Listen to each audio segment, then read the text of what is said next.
to address the subject of foreign policy. Part of the reasons why we lost this last election was the foreign policy issue.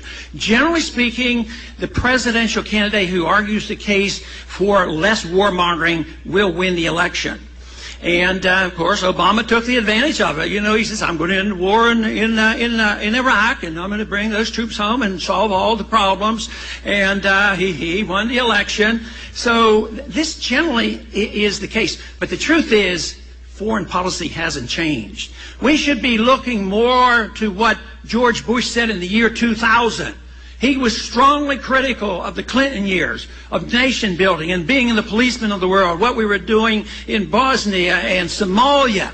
And he won the election. He said some very, very good things. But after that, he again joined the internationalists, joined this idea that the American taxpayers, you, have an obligation to take care of everybody and police the world and put our military out there and be exposed to all this danger. It doesn't make any sense. This is literally what bankrupts the country, is the international expenditures. It costs us $1 trillion a year to take care of our foreign policy, and that cannot last. And it is coming to an end.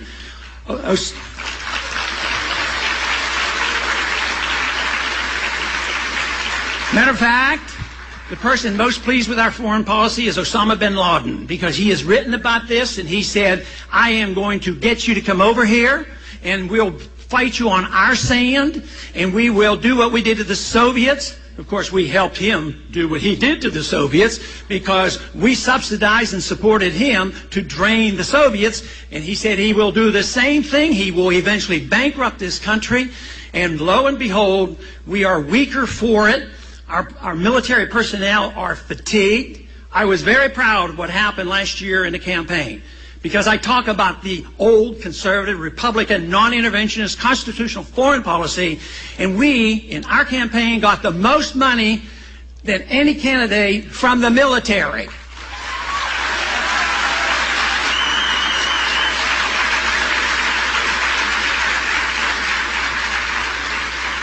But historically, great nations end when they overextend themselves overseas, whether it's back to the Roman days or the Soviets or whatever. The country feels so emboldened that they go and they think themselves as being overly wonderful and that we are going to spread our message. It actually started in World War I. The truth is, there was no need for us to be involved in World War I. But who wasn't?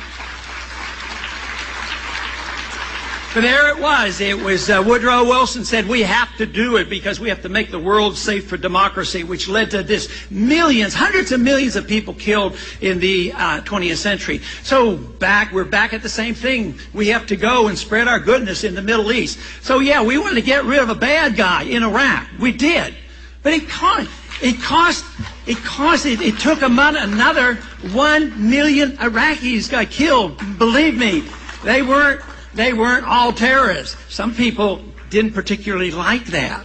But nevertheless, it pleased Osama bin Laden because we were there, we were bankrupting our country, and right now, today, we get a new president that says he didn't like the war that was going on, so what are we going to do? We're going to drag another 17,000 Americans and pump them into Afghanistan. Don't we know anything about history? It is bankrupting our country. It will end, whether the people agree with me or not, it will end because we can't afford it. That's the way it's always ended throughout history. That's what the financial crisis is telling us. The welfare state will end because the money will quit working and we will no longer be able to afford to promote what we're doing around the world. And the sooner we realize that, the better.